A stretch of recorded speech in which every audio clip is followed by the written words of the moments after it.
Bismillahirrahmanirrahim. Alhamdulillahirabbil alamin. Wassallallahu wasallam wa baraka ala abdihi wa rasulih nabiyina Muhammad wa ala alihi wa ashabihi ajma'in. Amma ba'd. Kita lanjutkan. Sekarang kita masuk kepada kiat yang ketiga yang membuat kita agar semangat membaca Al-Quran di dalam bulan Ramadan. Kiat yang ketiga setelah kiat yang pertama adalah mencontoh Rasul sallallahu alaihi wasallam. Kemudian yang kedua, membaca Al-Quran adalah perniagaan yang tidak pernah merugi. Kemudian yang ketiga adalah membaca Al-Quran mendatangkan ketenangan, rahmat, doa dari para malaikat, dan pujian dari Allah Subhanahu wa ta'ala. Membaca Al-Quran mendatangkan ketenangan, rahmat, doa dari para malaikat, dan pujian dari Allah Subhanahu wa ta'ala. Dalil yang menunjukkan akan hal ini adalah hadis riwayat Imam Muslim dari Abu Hurairah radhiyallahu anhu. Rasul sallallahu alaihi wa ala alihi wasallam bersabda, "Wa majtama'a qaumun fi baitin min buyutillah yatluna kitab Allah wa yatadarasuna bainahum illa nazalat alaihimus sakinah wa ghasyiyatuhumur rahmah wa haffathumul malaikah wa dzakarahumullahu fi man 'indah." Yang artinya tidaklah berkumpul suatu kaum di salah satu rumah dari rumah-rumah Allah Subhanahu wa taala, yaitu masjid. Mereka membaca kitabullah dan bertadarus tentangnya di antara mereka. Apa yang dimaksud dengan bertadarus Al-Quran di antara mereka? Ada beberapa penjelasan dari para ulama. Ada yang mengatakan yaqra'unahu wa yata'ahaduna tilawatah. Membaca Al-Quran dan senantiasa berjanjian untuk membacanya. Suatu kaum tersebut membaca Al-Quran dan senantiasa berjanjian waktunya untuk membacanya. Ada lagi yang mengatakan tadarus artinya adalah at-tadarusu qira'atu ba'dihim ala ba'd tashihan li alfadhih aw kishafan li ma'ani. Tadarus artinya adalah sebagian membaca dan sebagian yang lain mendengarkan. Untuk membenarkan lafaz-lafaz yang dibaca kalau ada kesalahan dan mengungkapkan makna-makna yang dibaca. Satu orang membaca, nanti kalau ada yang salah maka yang lain membenarkan. Kemudian yang memahami maknanya menjelaskan maknanya. Kemudian diganti yang lain membaca, kemudian kalau ada kesalahan dibenarkan, dikoreksi. Kemudian dipahamkan ayat yang dibaca. Itu disebut dengan tadarus. Dan itu diperbolehkan dalam agama Islam. Dan itu mungkin salah satu hal yang mengapa kita di Kalimantan Selatan, Kalimantan Timur apabila Ramadan maka bertadarus di dalam masjid. Dan hal itu tidak mengapa dilakukan. Satu orang baca, kemudian yang lain mendengarkan, kemudian dilanjutkan satu yang lain dengan melanjutkan bacaannya. Cuma mungkin yang perlu dikoreksi adalah tidak perlu memakai mic luar. Karena kadang-kadang di luar sana ada orang tua, ada orang sakit, ada anak kecil yang mungkin kalau dibaca di malam hari bahkan sampai kadang lebih daripada jam 9, jam 10 akan merusak kenyamanan ataupun membuat tidak nyaman yang ingin beristirahat. Dan juga jika mic-nya di dalam masjid ataupun di antara mereka lebih ikhlas dibandingkan didengar oleh orang banyak. Kemudian illa nazalat alimus sakinah. Tidaklah suatu kaum seperti itu berkumpul membaca Al-Quran, bertadarus di antara mereka, melainkan akan turun terhadap mereka ketenangan, as-sakinah. Para ulama, di antaranya Ibnu Al-Athir dalam kitab An-Nihayah fi Gharibil Hadits mengatakan, sakinah adalah al-waqar wat-ta'anni was-sukun. Sakinah adalah ketenangan, keadaan yang senyap, tenang, tidak ada gangguan. Orang yang membaca Al-Quran senantiasa kehidupannya seperti itu. Wa ghasyiyatuhumur rahmah. Rahmat akan menutupi mereka, meliputi mereka. Rahmat dari Allah Subhanahu wa ta'ala. Wa haffathumul malaikah. Para malaikat akan mengerumuni mereka. Haffa artinya adalah darat, dikerumuni, dikelilingi oleh para malaikat. Wa dzakarahumullahu fi man 'indah.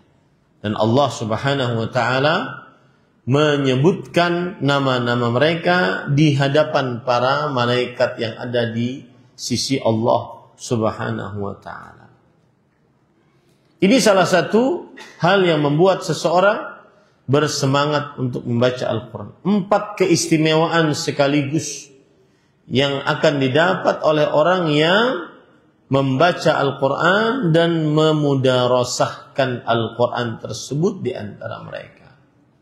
Ketenangan, sebuah kepastian bagi siapa yang banyak membaca Al-Quran. Ya, ketenangan, sebuah kepastian bagi siapa yang banyak membaca Al-Quran.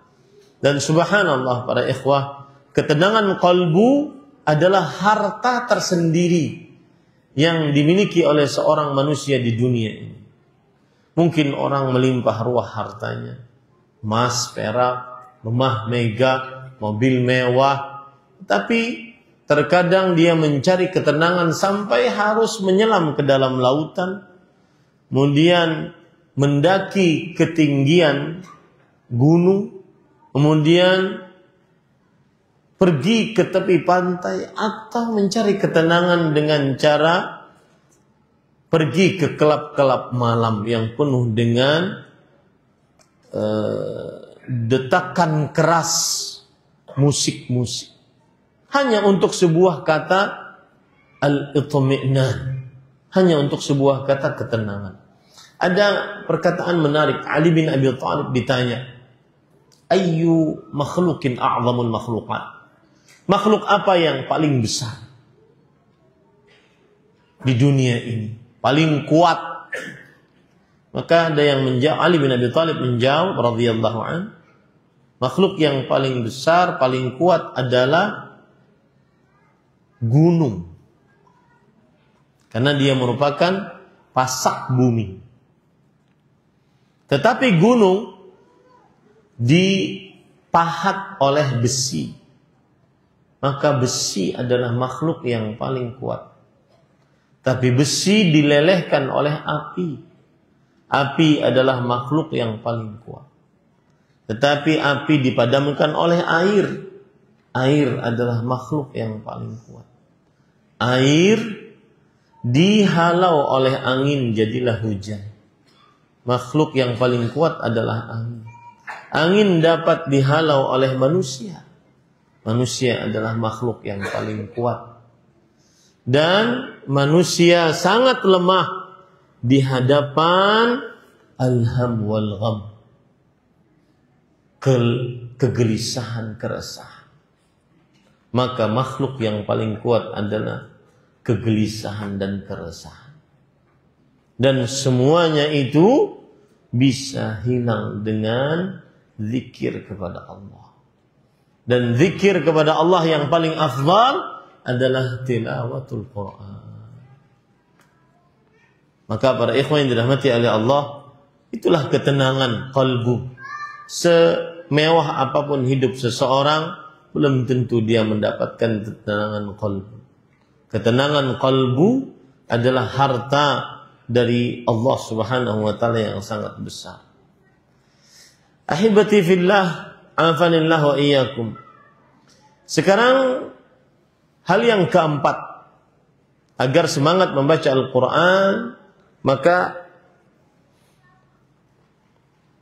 seorang yang paling patut untuk kita iri dengannya adalah orang yang diberikan oleh Allah Subhanahu wa taala ilmu tentang Al-Quran, menghafalnya, memahaminya, lalu dia membacanya di sepanjang malam dan sepanjang siang. Maka ini adalah orang yang paling patut untuk kita iri. Untuk kita iri, terutama para santri-santri saya. Ya.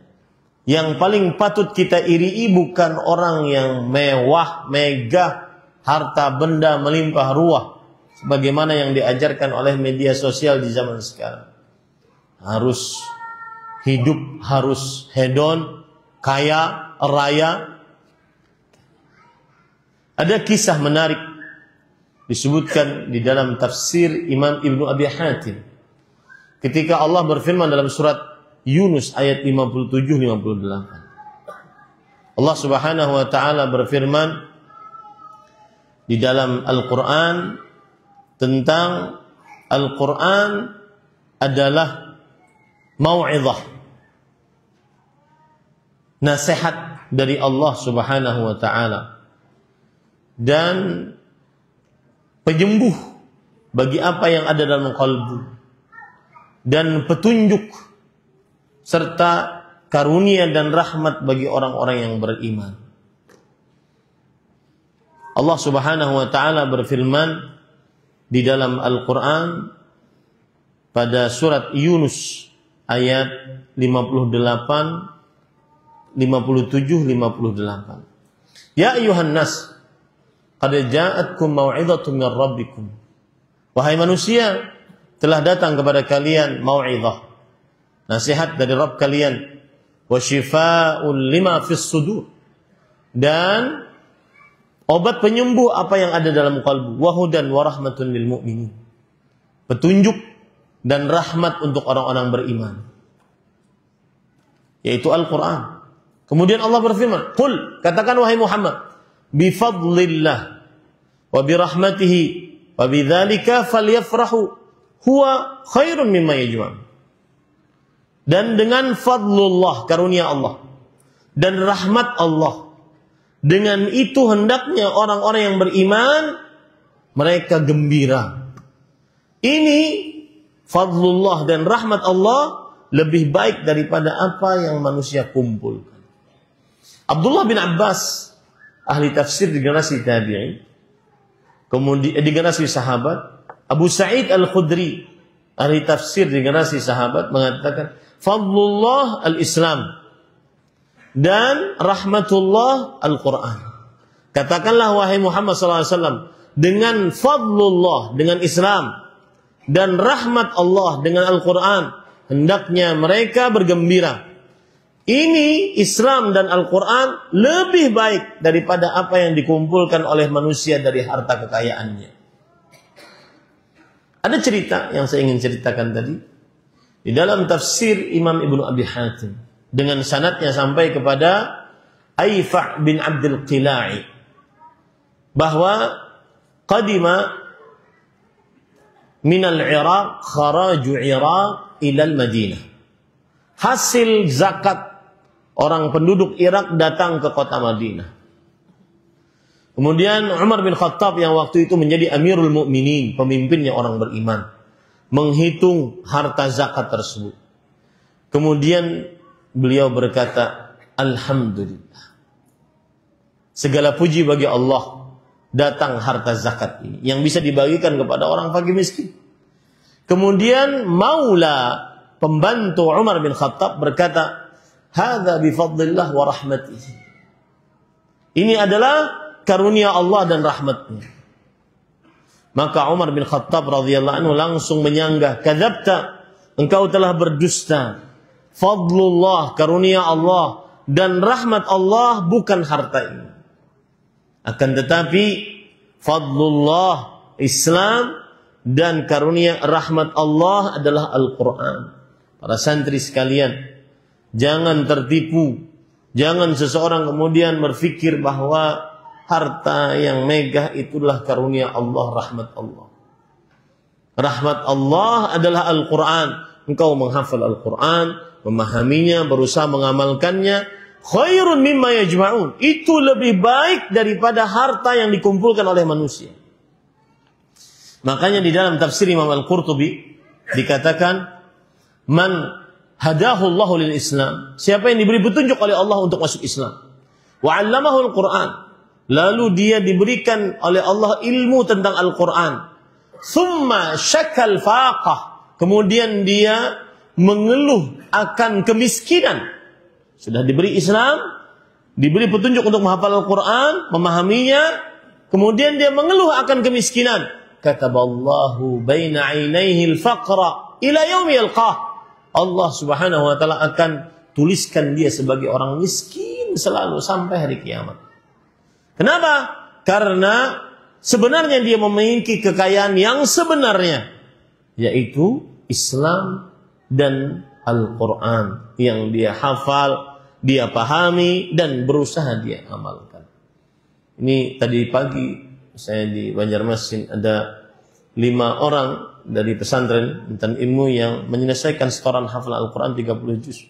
Bahkan ada yang selesai dalam 1 tahun 8 bulan. Kelas 8 SMP selesai. Dan sebelumnya tidak punya hafalan. Itu khairun mimma yajma'un. Itu semua lebih baik daripada harta-harta yang dikumpulkan oleh manusia. Maka saya pesankan kepada santri saya pada waktu itu dan juga santri-santri di sini. Jangan tertipu nak dengan harta-harta yang megah mewah yang dimiliki oleh orang. Nah, anak-anak ini kadang-kadang tertipu melihat YouTube orang memiliki mobil besar, motor besar, seakan-akan itulah dunia yang semestinya. Qul bifadlillah, katakan wahai Allah, wahai Muhammad sallallahu alaihi wasallam, bifadlillah, dengan karunia Allah yaitu dengan Islam, wa birahmatihi, dan dengan rahmat Allah yaitu Al-Quran. Ketika engkau diberikan ini Islam dan Al-Quran, fabidzalika falyafrahu, maka gembiralah dengan itu. Huwa khairun mimma yajma'un. Itu semua lebih baik daripada apa yang dikumpulkan oleh manusia. Lebih baik dari apa yang dikumpulkan oleh manusia. Jangan tertipu dengan harus umur 20 harus punya tabungan ratusan juta. Nah, ya. Umur 20 punya tabungan ratusan juta. Umur 20 plus 1 hari dia mati, tidak akan dia bawa itu ratusan juta. Hanya dia bawa 2 kain kafan biasanya. Cuma manusia tertipu dengan dunia yang sementara. Ini para ikhwan yang dirahmati oleh Allah Subhanahu wa taala, itu adalah seorang yang harus kita iri. Tidak ada orang yang patut diiri kecuali 2 hal, kata Rasulullah SAW dalam hadis riwayat Bukhari. La hasada illa fitnatain. Tidak boleh iri kecuali dari 2 hal, 2 orang. Tidak ada iri kecuali pada 2 orang. Rajulun 'allamahu Allahul Qur'an fahuwa yatluhu ana al-laili wa ana an-nahar. Fasami'ahu jarun lahu faqala laitani utitu mithla ma utiya fulan. Fa'amiltu mithla ma ya'mal. Yang pertama, seorang yang diberikan oleh Allah, diajarkan oleh Allah Al-Quran, lalu dia membacanya di malam hari, sepanjang siang. Maka tetangganya mendengar apa yang dia baca. Kemudian tetangganya berkata, alangkah indahnya jika aku diberikan seperti yang diberikan oleh si fulan. Aku akan beramal sebagaimana yang diamalkan oleh si fulan. Dan ini dalil yang menunjukkan bahwa menghafal Al-Quran adalah hal yang berharga dalam agama Islam. Dan ini bantahan terhadap orang-orang munafik di zaman sekarang, yang dibiarkan diberikan panggung di tengah negeri ini. Seenaknya berbicara tentang Al-Quran, menghina Al-Quran, mengatakan bahwa menghafal Al-Quran tidak membuang-buang waktu. Menghafal Al-Quran tidak menghasilkan apa-apa. Para penghafal Al-Quran, tenaga-tenaga yang buang-buang SDM saja. Ini penghinaan terhadap Al-Quran. Ini adalah penghinaan terhadap orang-orang, terhadap kaum muslimin. Sepatutnya dipenjara orang tersebut. Sepatutnya diberikan adab orang tersebut. Tidak dibiarkan diberikan panggung seenaknya berbicara tentang penghinaan terhadap Al-Quran. Lihat Rasul sallallahu alaihi wasallam, fa huwa yatlu, dia membacanya ana al-laili wa ana an-nahar. Saya sering mengatakan, bantahan terhadap orang yang mengatakan bahwa menghafal Al-Qur'an adalah buang-buang waktu, SDM yang tidak bermanfaat, bantahannya adalah semua keistimewaan membaca Al-Qur'an adalah keistimewaan menghafal Al-Qur'an. Semua keistimewaan membaca Al-Qur'an, meskipun dia tidak faham, adalah keutamaan menghafal Al-Quran. Maka saya berdoa dengan nama-nama Allah yang husna, sifat-sifat yang mulia. Jika tidak bertobat, maka hancurkanlah orang-orang seperti itu dari gini-gini ini. Kemudian yang kedua, dan dua orang yang boleh hasad kepada mereka. Rajulun atahu Allahu malan fa huwa yuhlikuhu fil haq. Seorang yang diberikan oleh Allah harta, dia menghabiskannya dalam kebenaran, benar-benar habis dalam kebenaran.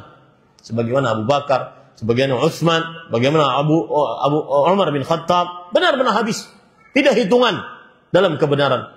Faqala rajul, laitani utitu mithla ma utiya fulan, fa amiltu mithla ma ya'mal.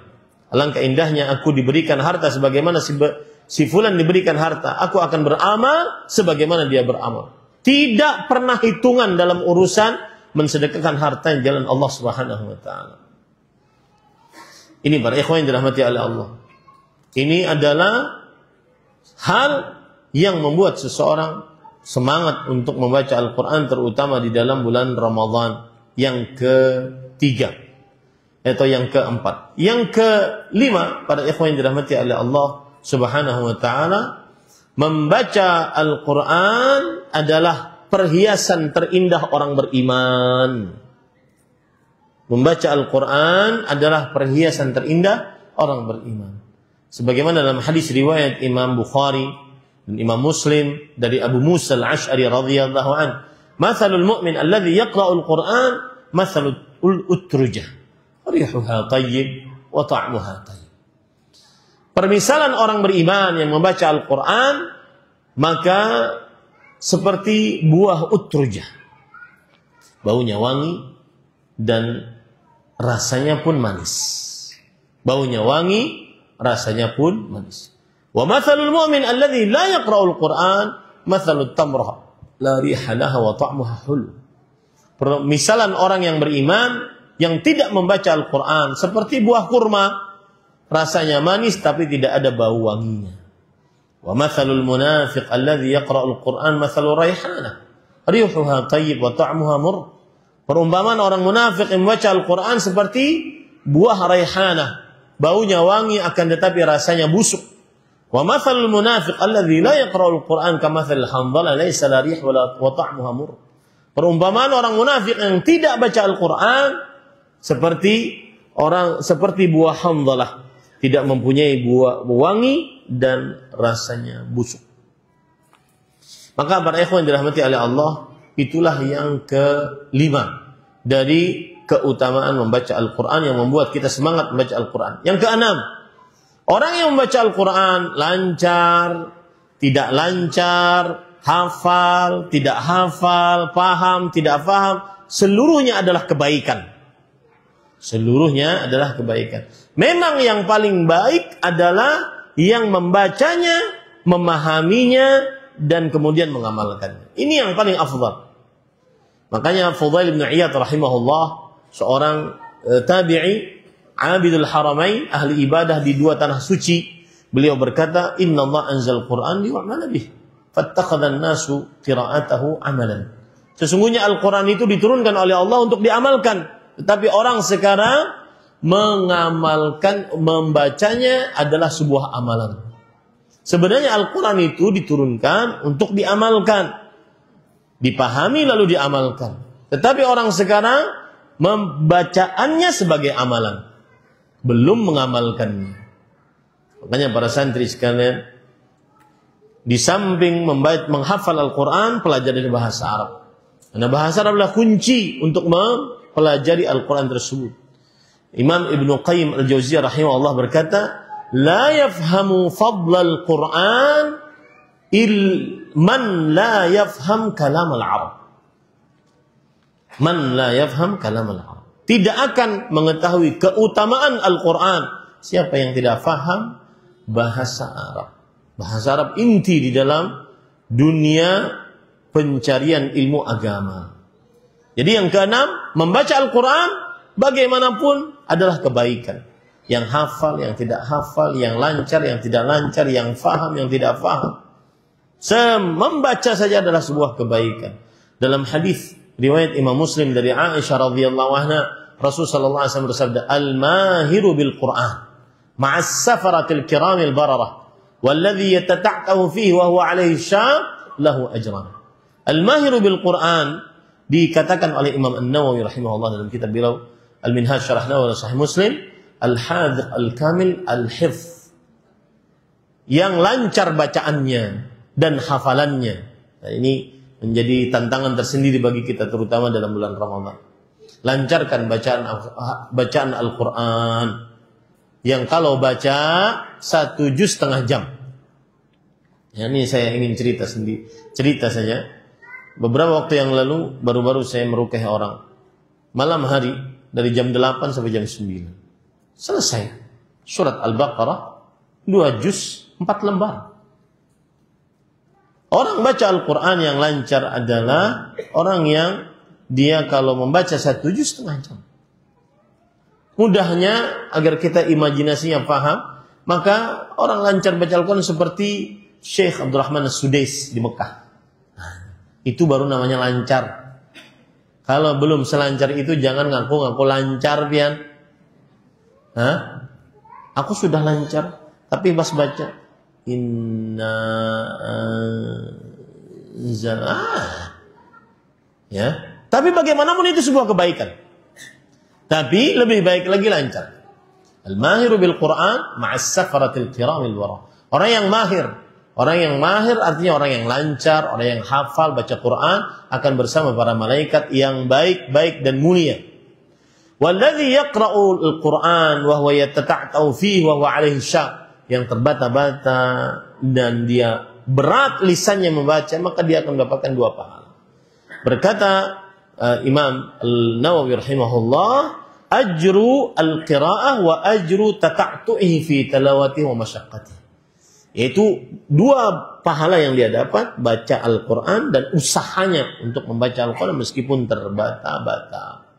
Maka bagaimanapun orang yang lancar membaca Al-Quran atau yang tidak lancar, yang paham, yang tidak paham, maka dia akan mendapatkan pahalanya. Semangatlah untuk membaca Al-Quran.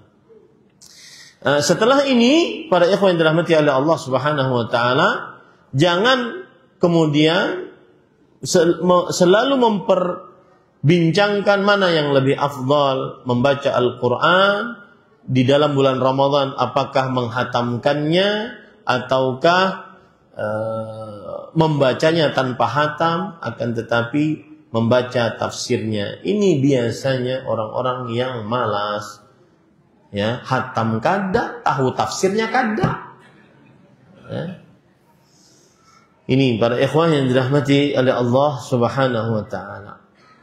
Maka yang terakhir, yang ke-7, agar semangat membaca Al-Quran, contohlah para salafus saleh. Yang paling utama adalah yang dicontoh Nabi Muhammad sallallahu alaihi wasallam. Khusus di dalam bulan Ramadan, beliau bertadarus dengan Jibril setiap malam Ramadan sampai akhir malam. Sebagaimana dalam hadis riwayat Imam Bukhari dan Muslim dari Abdullah bin Abbas radhiyallahu anhu, beliau bercerita, kana Rasulullah sallallahu alaihi wasallam ajwadan nas wa ajwadu ma yakunu fi Ramadan hina yaqaluhu Jibril yalqahu fi kulli lailatin min Ramadan yudarisuhu al-Quran. Adalah Rasul sallallahu alaihi wasallam manusia yang paling dermawan. Paling dermawan itu maksudnya paling gemar melakukan ibadah, dan lebih gemar lagi saat bulan Ramadan, ketika didatangi oleh Jibril di setiap malam Ramadan, bermudarasah Al-Quran bersama Jibril alaihissalam. Maka para ikhwan yang dirahmati oleh Allah, khusus bulan Ramadan nanti besok hari saya mulai daurah dari mulai ba'da subuh di Masjid Bintang Sunnah, kemudian di sini ya dari mulai habis zuhur, habis asar, habis maghrib.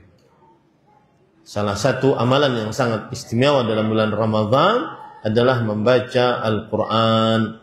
maka bacalah Al-Quran dalam bulan Ramadan.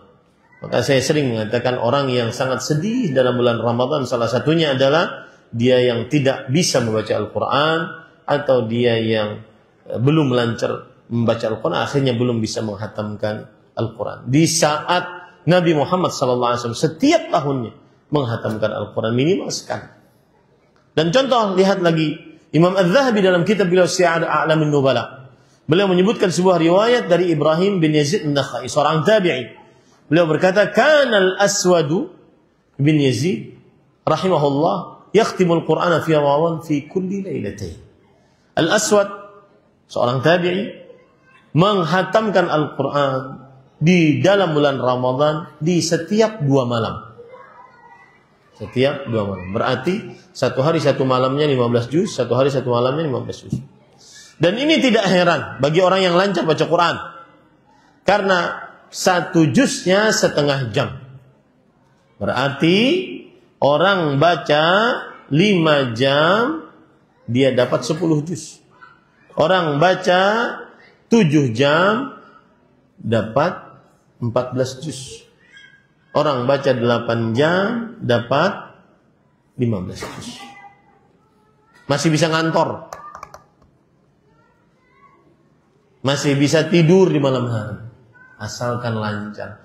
Asalkan tahu bahwa Ramadan idza dakhal syahru tilawatil Quran. Asalkan tahu bahwa amalan paling utama dalam bulan Ramadan adalah baca Quran, bukan scroll TikTok, bukan scroll Instagram, terutama santri-santri saya ini kalau pulang. Ya, tidak ada lain, Pak, Bu, tidak ada lain kecuali la tukhatir binafsi, kata orang Arab. Jangan taruhan dengan diri sendiri. Nggak ada lain caranya kecuali putuskan hubunganmu dengan media sosial. Tidak ada lain kecuali putuskan hubunganmu dengan TV, dengan media sosial. Aqibbu alal Quran. Al-Hafidh Ibn Rajab Al-Hambali mengatakan, dakhala syahru Sya'ban, syahrun akabbu lil masahif wa akhraju zakat. Jangankan bulan Sya'ban, ini saya baru tahu nih. Jangankan bulan Ramadan, bulan Sya'ban, orang-orang yang penghafal Al-Quran sudah mulai membaca Al-Quran.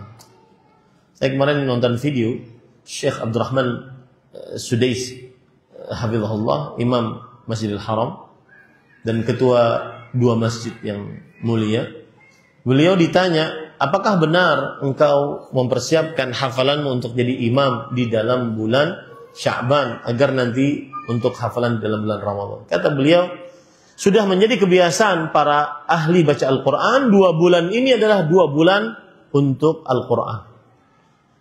Ya, 2 bulan ini adalah 2 bulan untuk Al-Quran. Dan bulan Sya'ban mereka akabbu itu artinya kepalanya tertunduk, matanya melihat kepada mushaf. Persis seperti orang kalau lagi main HP, akabbu alal jawalat. Oh ya, melihat kepada HP. Nah, persis seperti itu. Dan mengeluarkan zakat di bulan Sya'ban, malah mengeluarkan zakat. Untuk apa? Agar kaum muslimin di bulan Ramadan tidak ada yang minta-minta, semuanya fokus untuk beribadah kepada Allah Subhanahu wa taala. Itu fikih para salafus saleh. Mereka bahkan tidak mengeluarkan zakatnya di 10 hari terakhir bulan Ramadan. Mereka mengeluarkan zakatnya dilihat maslahat kaum muslimin ketika bulan Sya'ban, agar tidak ada yang meminta-minta saat bulan Ramadan. Jadi tidak heran cerita Al-Aswad bin Yazid, beliau menghatamkan Al-Quran di 10 hari terakhir bulan Ramadan. Saya tadi pagi rapat dengan kawan-kawan Al-Amin Boarding School. Kita menginginkan para santri tahun ini minimal 3 kali hatam Al-Quran selama sebelum pulang. Dan itu pasti bisa, insya Allah. Ya, kalau mengikuti agenda dari Al-Amin Boarding School, maka akan selesai 3 kali hatam. Di pesantren saya kita minimal 5 kali hatam. 15 hari. 3 kali afwan, 3 kali 15 hari. Ya. Ini para ikhwan yang dirahmati oleh Allah Subhanahu wa taala. Tapi yang anehnya nanti kalau sudah sampai rumah, kebiasaannya dirusak oleh orang tuanya. Kasih HP, kasih TV, kasih. Orang tuanya yang merusak. Betul apa betul? Hah? Atas nama sayang, kasihan. Sudah capek di pesantren. Makanya saya pesan kepada para orang tua, sebelum anakmu lulus SMA, jangan kasih HP pribadi, tidak ada akun media sosial tersendiri, dan tidak tergabung dalam grup-grup di media sosial. Apapun platform medianya. Karena itu sumber sarang keburukan anak-anak kita. Karena tidak ada orang tua yang meneliti, tidak ada musyrif pesantren, tidak ada ustadznya di dalamnya yang mengetahuinya. Semua kata-kata kotor, foto-foto porno, video-video keji, semuanya di situ ada. Karena sesama mereka. Dan tidak ada yang berani amar ma'ruf nahi mungkar di antara mereka. Itu sumber keburukan. Itu sumber sarang keburukan di tengah anak-anak. Terutama anak-anak pesantren. Apalagi kalau sudah anak-anak pesantren berkawan dengan orang luar. Ya, mantan-mantan anak-anak pesantren yang sudah sekolah di luar, maka mereka lah yang membawa virus-virus. Saya jujur pada ikhwah, pernah kejadian orang awam, mungkin dia sedang ngebonceng pacarnya di samping, di belakangnya, pakai motor. Saya pakai mobil mau lewat begitu, karena mungkin dia anggap saya memotong jalannya, mengacungkan jari tengah. Nah, anak SMP mengacungkan jari tengah. Hanya sekedar mungkin dia menganggap kita memotong jalannya saja. Sebegitu parahnya akhlak yang terjadi di luar sana. Makanya hati-hati para santri-santri yang sudah keluar dan di umum, mereka yang menghancurkan anak-anak. Dan tidak perlu lama, nggak perlu lama. Tidak perlu lama, sebentar saja bertemannya di media sosial, dalam satu grup, 1 jam, 2 jam, hancur. Semua hafalannya hilang, semua marwah sebagai penuntutnya, ilmunya hilang, rasa takutnya kepada Allah hilang. Gara-gara berteman dengan teman-teman yang buruk. As-sahib, sahib. Teman adalah yang menariknya. Kita capek membangun gunung emas, gunung keimanan, hanya dalam beberapa jam saja berteman dihancurkan oleh teman-teman yang buruk. Hati-hati para ikhwan yang dirahmati oleh Allah. Imam Qatadah bin Da'am as-Sadusi, muridnya Anas bin Malik, seorang tabi'i, beliau bercerita, kana yakhtimul Qur'ana fi sab'. Beliau menghatamkan Al-Quran di setiap pekan, dan ini yang paling afdal. Ini disebutkan oleh Rasulullah SAW dalam hadis Amr bin As radhiyallahu anhu. Yang paling afdal bagi seorang muslim adalah paling cepat menghatamkan bacaan Al-Quran setiap sepekan. Paling cepat ini. Wa idza jaa Ramadan khatama fi kulli thalath. Kalau sudah datang bulan Ramadan, beliau menghatamkan per 3 hari. Berarti 1 hari 10. Dan itu tidak heran sebagaimana sudah saya sebutkan tadi. Fa idza jaa al-'ashr khatama fi kulli lailah. Kalau sudah 10 malam terakhir bulan Ramadan, maka menghatamkan di setiap malam. Kenapa bisa begitu, Ustaz? Itulah orang yang tahu arti Ramadan. Maka saya ingin sekali merubah kebiasaan kaum muslimin, terutama di negeri ini. Kalau sudah malam 10 malam terakhir bulan Ramadan, dan ini besok saya akan lebih tekankan lagi. Kalau sudah malam 10 malam terakhir bulan Ramadan, maka sudah tidak ada lagi bau Ramadan. Yang ada adalah soto, bau baju hanyar, bau kacang goreng, belinju, ya, persiapan. 10 malam terakhir yang hibak pasar, yang hibak mudik, yang hibak bahkan acara-acara televisi yang dibicarakan adalah mudik H-5, H-4, H-3. Padahal H-3 itu yang benar-benar diharapkan Lailatul Qadar. Saat orang yang diampuni dosanya telah lalu yang akan datang i'tikaf di Masjid Nabawi. Dan tidak pernah tidak i'tikaf selama 10 tahun beliau di kota Madinah. Bagaimana kalau seandainya kita yang tidak pernah ada jaminan ampunan sama sekali? Bukankah itu sebuah kesombongan dari seorang muslim? Meskipun Ukurannya jangan dilihat dari hukum fikihnya. Oh sunnah kok i'tikaf besar. Enggak. Itu yang membuat kita akhirnya tidak semangat untuk mengerjakan sunnah-sunnah Rasul Sallallahu Alaihi Wasallam. Ukurannya adalah mencontoh Rasul Sallallahu Alaihi Wasallam. Kerjakan sunnah, meskipun dia sunnah. Kerjakan ajaran Rasul, meskipun dia hukumnya sunnah tidak wajib. Ya. Biarkan Masjid Al-Amin, saya sebagai pembina di sini, biarkan Masjid Al-Amin dibuka selebar-lebarnya. Tidak ada mati 10 hari terakhir bulan Ramadan. Biarkan orang yang i'tikaf mau daftar enggak daftar. Biarkan orang beribadah. Ramaikan 10 hari terakhir bulan Ramadan, terutama di malam harinya. Lebih ramai daripada nisfu Sya'ban. Malam nisfu Sya'ban hadisnya palsu, beuntungai. Kenapa rame? Ya. Hadisnya palsu. Idza kanat lailatul nisfi Sya'ban fa qumu lailaha wa sumu nahara. Ini hadisnya palsu. Jika pada malam tengahan nisfu Sya'ban, maka beribadah di malam harinya, puasalah di sore di pagi harinya. Warung-warung nasi kuning langganan tutup. Sidin padahal kada puasa. Ya, subhanallah. Nah, ini yang bisa disampaikan, mudah-mudahan semangat kita membaca Al-Quran di 10 hari terakhir bulan Ramadan harus ada tekad. Abdullah bin Abbas mengatakan al-'ata' ala qadri niyyah.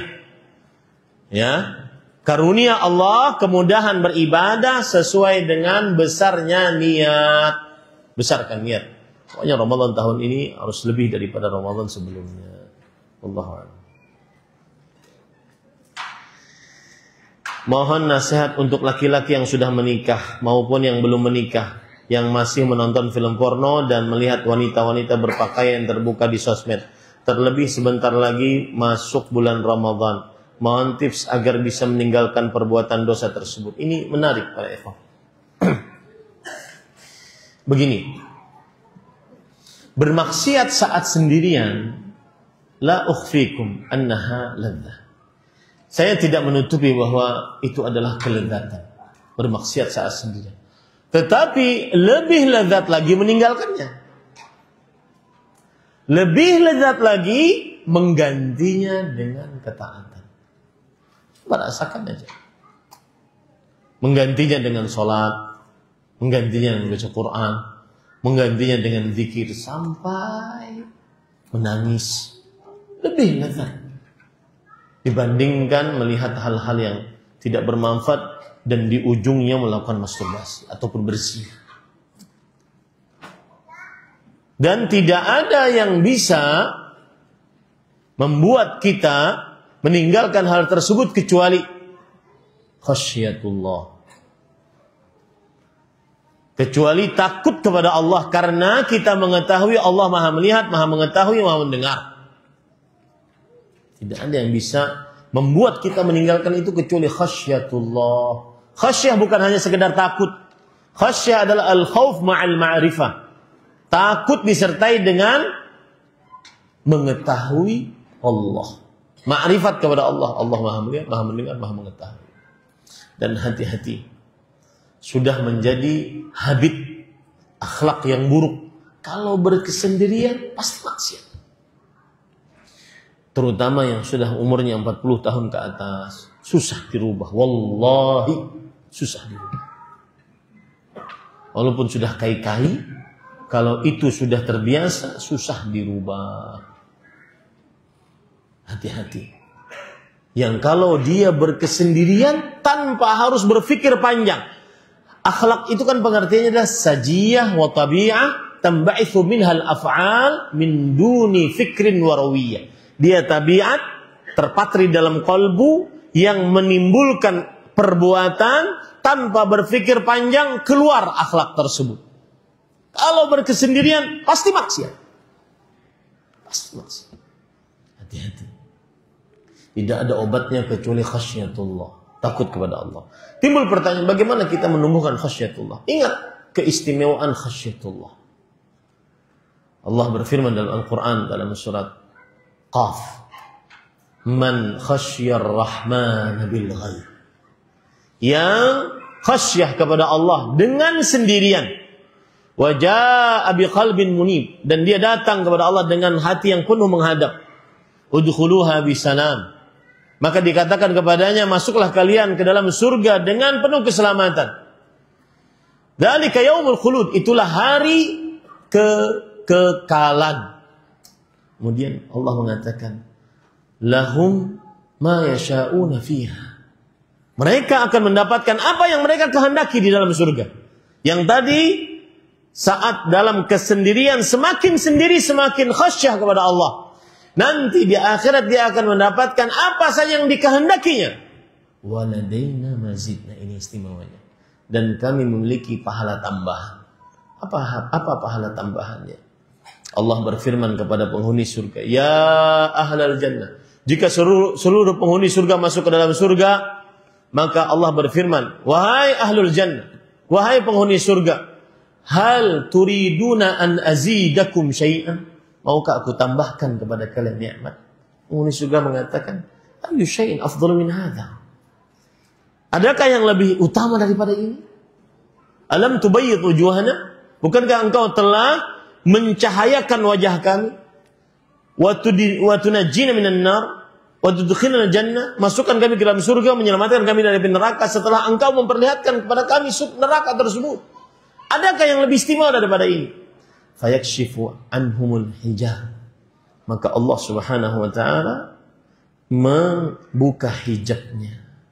Fawallah, kata Rasulullah SAW, demi Allah, fama u'tu syai'an ahabba ilaihim minan nazar ila rabbih.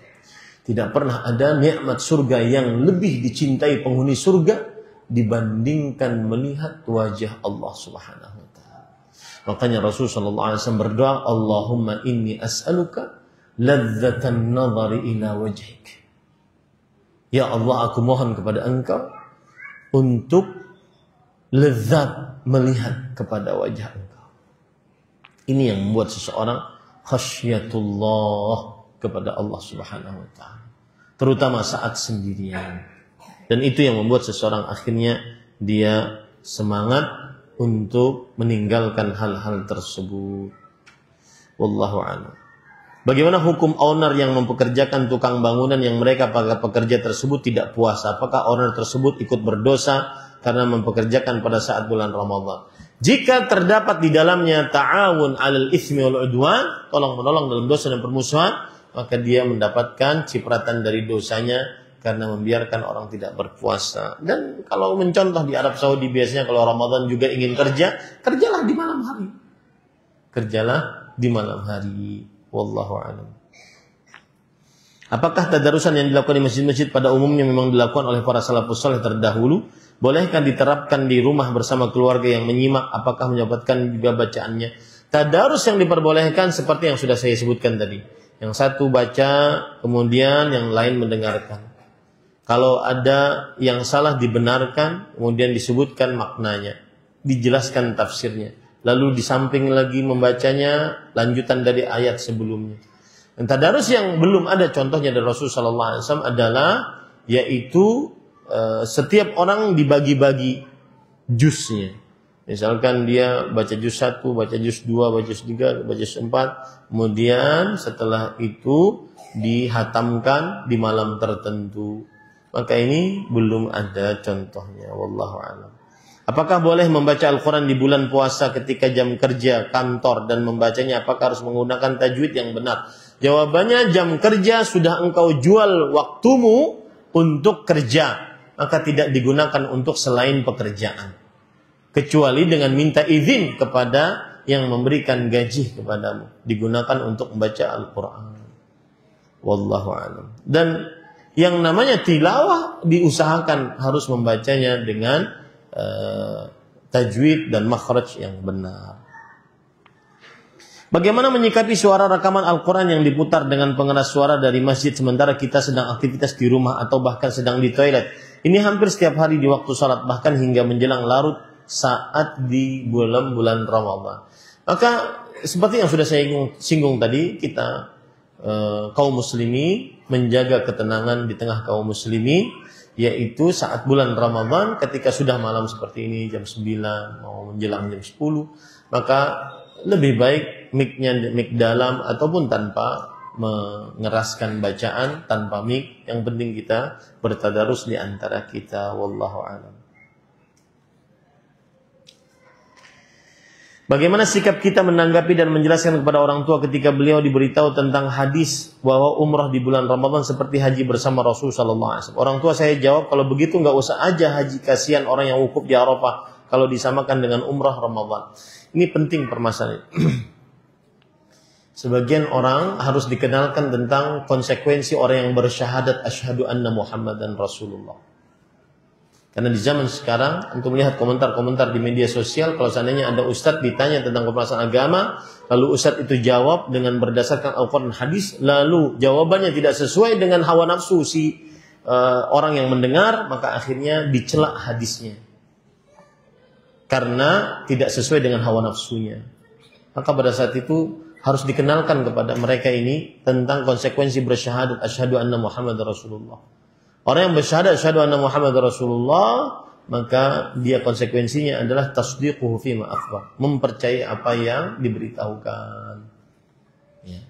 Percaya apa yang diberitahukan. Rasulullah SAW mengatakan, umratun fi Ramadan taqdi hajjatan ma'i. Berumrah dalam bulan Ramadan senilai dengan berhaji bersamaku. Senilai di sini berarti dia mendapatkan pahala sebesar orang yang berhaji. Kalau seandainya dia berhaji, maka dia dapatkan pahalanya. Ini para ikhwan yang dirahmati oleh Allah. Mama saya sudah tidak bisa berpuasa karena sudah sepuh membayar fidyahnya. Apa per hari? Jawabannya iya. Ini boleh orang yang tidak sanggup untuk berpuasa, maka dia karena sakit menahun, kronis, sulit diharapkan kesembuhannya, ataupun sangat tua renta, tidak sanggup untuk berpuasa, maka dia boleh tidak berpuasa dan membayar fidyah. Fidyahnya adalah 1 kali makan kenyang kepada orang miskin setiap harinya, atau memberi bahan pokok 1,5 kg beras atau yang semisalnya kepada orang miskin. Wallahu alam. Bagaimana kalau membaca Al-Quran 1000 ayat, diangsur misalnya sebelum subuh 100, setelah subuh 100, sebelum zuhur 100, dan setelahnya 100, dan seterusnya sampai 1000 ayat. Apakah mendapatkan pahala yang disampaikan Imam Ahmad? Imam Ahmad bukan menyampaikan, tetapi meriwayatkan hadis. Nah, ini hati-hati bahasanya. Meriwayatkan hadis yang disampaikan oleh Rasul Shallallahu Alaihi Wasallam, diriwayatkan hadisnya oleh Imam Ahmad. Begitu cara memahaminya. Jawabannya bisa ya, termasuk di dalamnya. Tapi yang disebutkan dalam ayat, dalam hadis tadi adalah di malam hari. Ya, di malam hari. Wallahu a'lam. Terakhir, apakah boleh membaca Al-Quran di bulan puasa ketika jam kerja? Ini sudah saya jawab tadi. Wallahu a'lam. Wa sallallahu nabiyana Muhammad walhamdulillahirabbil alamin. Subhanakallah bihamdik. Dan jangan lupa besok kita mulai daurah. Mudah-mudahan bisa berhadir dari mulai siang, sore, kemudian maghrib. Ya. Harus ada perjuangan menuntut ilmu agama demi mencapai keberkahan dalam bulan Ramadan. Dan saya melihat ya, ini harus digerakkan kembali jamaah Masjid Al-Amin agar kajian-kajian rutin jangan pernah malas untuk menghadirinya. Dan kajian saya ini dianggap rutin karena setiap akhir pekan keempat ataupun ya pekan keempat ya. Maka diharapkan agar bisa menghadiri daurah ini, persiapan kita untuk memasuki bulan Ramadan, bulan yang penuh dengan berkah. Wassallallahu nabiyana Muhammad walhamdulillahirabbil alamin. Subhanakallahumma bihamdik asyhadu an la ilaha illa anta astaghfiruka wa atubu ilaik. Wassalamualaikum warahmatullahi wabarakatuh.